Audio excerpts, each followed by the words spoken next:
성도들은 믿음으로 담대함과 확신을 가지고 하나님께 나아갈 수 있는 자들입니다.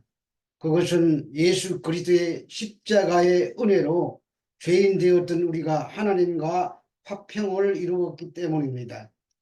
바울 사도는 그런 에베소 성도들에게 너희를 위한 나의 여러 환난에 대하여 낙심치 말라고 하며 그것이 너희의 영광이라고 했습니다.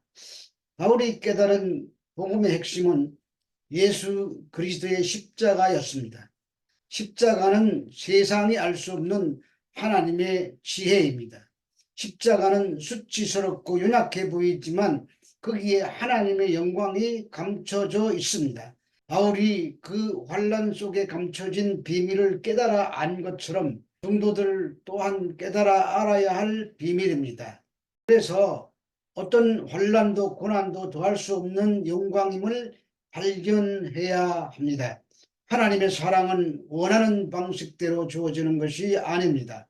고난과 환난을 통하여 주어집니다. 그 환난과 고난을 통하여 예수 그리스도의 십자가의 영광을 바라보게 합니다. 그것이 우리가 받을 상입니다.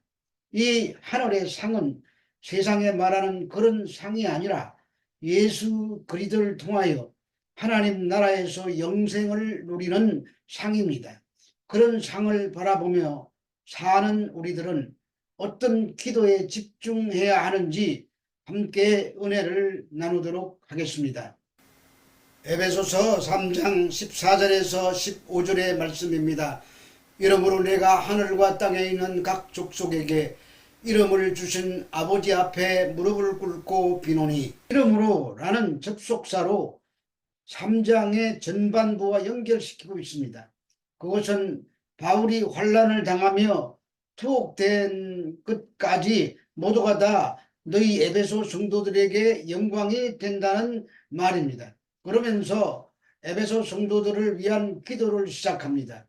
그런데 바울은 아버지 앞에 무릎을 꿇는다고 합니다. 유대인들은 서서 기도하는 사람들입니다. 그런 바울이 무릎을 꿇는다고 하는 것입니다. 그것은 복종을 나타내는 바울의 겸허한 행동입니다.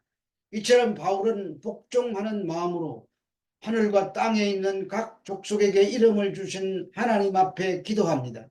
여기서 족속이라는 표현은 아버지에서 파생된 단어로 후손, 가족 등을 말합니다. 이 말은 하늘과 땅에 있는 모든 족속들의 진정한 아버지가 하나님이시라는 뜻입니다. 하나님은 하늘과 땅의 모든 것을 만드신 분이며 그것들을 의미 있게 하시는 분이십니다. 세상의 모든 것은 하나님 아버지를 힘입어 살며 존재하며 기동합니다. 그래서 모든 족속은 아버지인 하나님께 돌아와 그분께만 무릎을 꿇어야 합니다. 우리가 누구에게 무릎을 꿇느냐는 아주 중요합니다.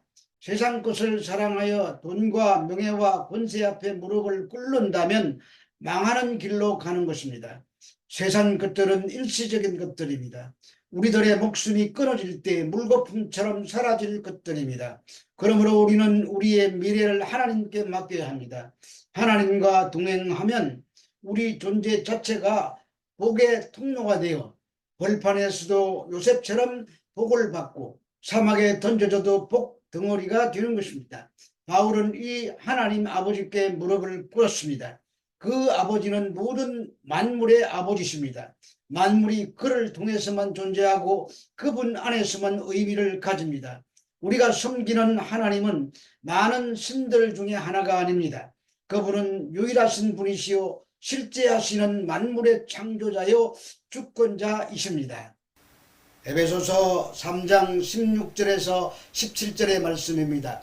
그의 영광의 풍성함을 따라 그의 성령으로 말미암아 너희 속사람을 능력으로 강건하게 하시오며 믿음으로 말미암아 그리스도께서 너희 마음에 계시게 하시옵고 너희가 사랑 가운데서 뿌리가 박히고 터가 굳어져서.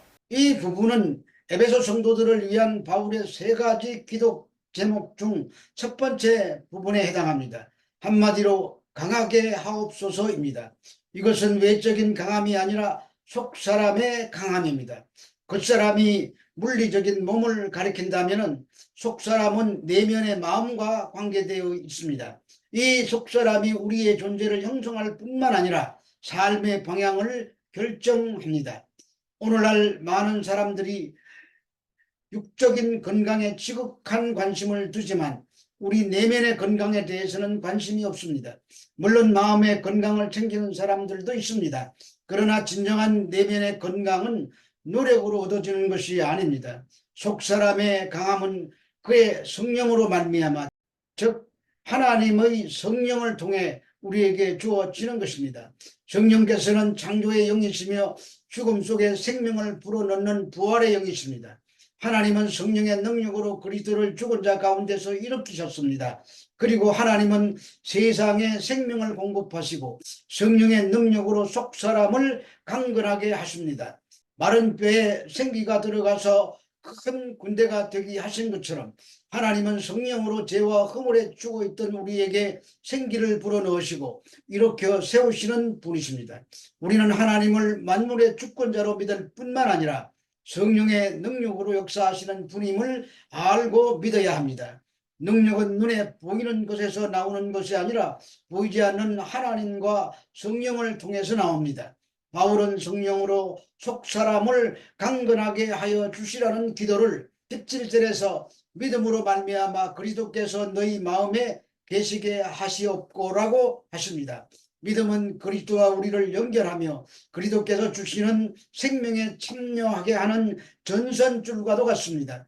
속사람의 강함은 그리스도께서 우리 안에 계셔야 나타납니다. 믿음으로 그리스도와 연합된 존재인 우리는 그분과 함께 죽었고 또한 함께 살리심을 받았습니다. 그 결과 우리의 생명은 그리스도께 속해 있습니다. 그분이 내 안에 계십니다. 그래서 우리의 속사람을 강하게 하시는 것입니다. 성령과 그리스도 곧 삼위 하나님께서 우리에게 새로운 생명을 주시고 우리에게 힘을 주십니다. 하나님은 영광의 풍성함으로 그 생명을 주실 수 있는 능력 있고 풍성한 아버지십니다. 그것이 첫 번째 기도 제목입니다. 에베소서 3장 18절에서 19절의 말씀입니다. 너희 모든 성도와 함께 지식에 넘치는 그리스도의 사랑을 알고 그 너비와 길이와 높이와 깊이가 어떠함을 깨달아 하나님의 모든 충만하신 것으로 너희에게 충만하게 하시기를 구하노라. 바울의 두 번째 기도 제목은 그리스도의 사랑을 알게 하옵소서입니다. 바울은 17절 후반부에서 너희가 사랑 가운데서 뿌리가 박히고 터가 굳어지기를 간구했습니다.